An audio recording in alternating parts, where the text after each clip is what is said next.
Hey, watch me do this puzzle while you listen to this story.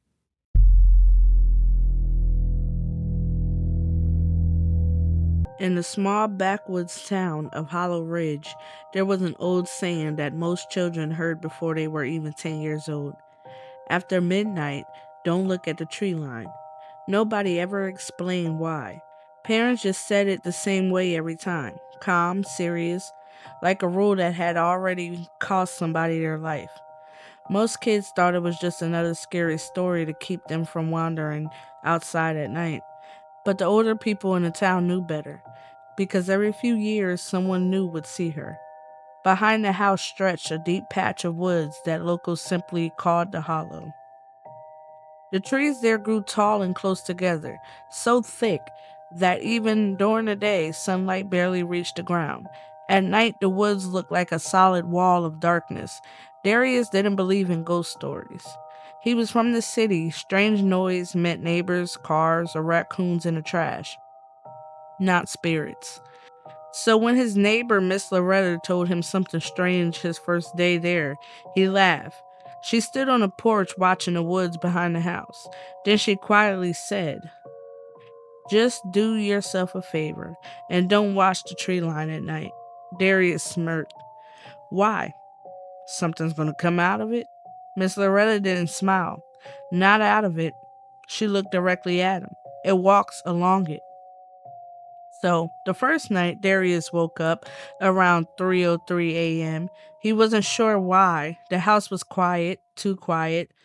No traffic, no voices, just the sound of wind brushing through the treehouse. He turned over in bed and glanced at the window. The moon lit up the backyard just enough to see the edge of the woods. That's when he noticed something moving, a shape. At first, he thought it was just a shadow shifting between the trees, but then it stepped forward into the moonlight. A woman. She walked slowly along the tree line, back and forth, back and forth. Her dress was long and pale, almost glowing in the moonlight. Her hair hung down over her face, hiding it completely. She never stepped out of the woods. She just walked along the edge like she was following an invisible path. Darius watched for a minute, then shrugged. Probably somebody sleepwalking or something. Eventually, the woman disappeared behind the trees, and Darius went back to sleep. The second night, the next night, Darius woke up again, 3:03 a.m. He didn't know why, but he immediately looked toward the window. The woman was already there, walking back and forth, back and forth. But this time, something felt different. She seemed closer. Not much, just a few feet out from the trees. Still in the shadows, but closer than before. Darius leaned forward. "Yo, you alright out there?" The woman stopped walking. For the first time, she faced the house. Slowly, painfully slowly. She lifted her head, but her hair still covered her face. Darius suddenly felt a chill crawl up his spine. Then a woman took a single step toward the yard. Darius quickly pulled the curtains shut. Something about the way she moved wrong. Too slow, too stiff. Like something pretending to be human. The next day, Darius mentioned it to Miss Loretta. Her reaction was instant. She grabbed his arm tightly. "You spoke to her?" Darius blinked. "Yeah, why?" Her face turned pale. "You weren't supposed to do that." "Do what?" "Acknowledge her." Darius laughed nervously. "Come on, it's just some lady walking in the woods." Miss Loretta slowly shook her head. "No, baby, that ain't no lady." She looked toward the tree line. "They say she used to be a woman who lived out here long ago.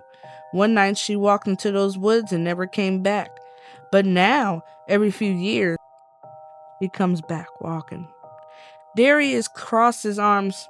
"So what happens if she gets closer?" Miss Loretta looked at him dead in the eye. "She don't stop at that yard." The third night. That night, Darius tried not to look, but when 3:03 a.m. came, he woke again. The air felt heavy, like the house itself was holding its breath slowly. He turned toward the window. The woman was no longer at the tree line. She stood in the middle of the yard. Her head hung forward, her hair still covering her face. Darius' heart started pounding. She hadn't walked there. He hadn't seen her cross the yard. She was just suddenly there, standing still, then her head twitched and slowly turned toward the house. The fourth night, Darius locked every door, every window, but at 3:03 a.m. he woke to a sound, footsteps outside, walking slowly around the house. The steps stopped directly under his window. Then something scraped lightly across the glass, like fingernails. Darius forced himself to look. The woman was standing right outside, and now her hair had parted just enough for him to see her face. Her skin was gray and stretched tight. Her eyes were completely black, and her smile, it was impossibly wide. Then she spoke. Her voice sounded dry, cracked, like leaves rubbing together. You saw me? Darius backed away from the window. You spoke to me? Her head tilted, and now I could come closer.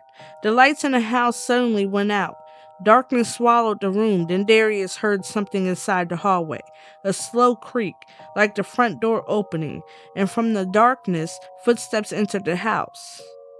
Then her voice came again, this time right outside his bedroom door, soft, excited. I've been waiting. I've been walking for a long time. The doorknob slowly began to turn, and the last thing Darius heard before the door opened was her whisper, Thank you for letting me in. If you enjoyed that story and this beautiful puzzle that I did, please be sure to like, comment, and subscribe. And until next time.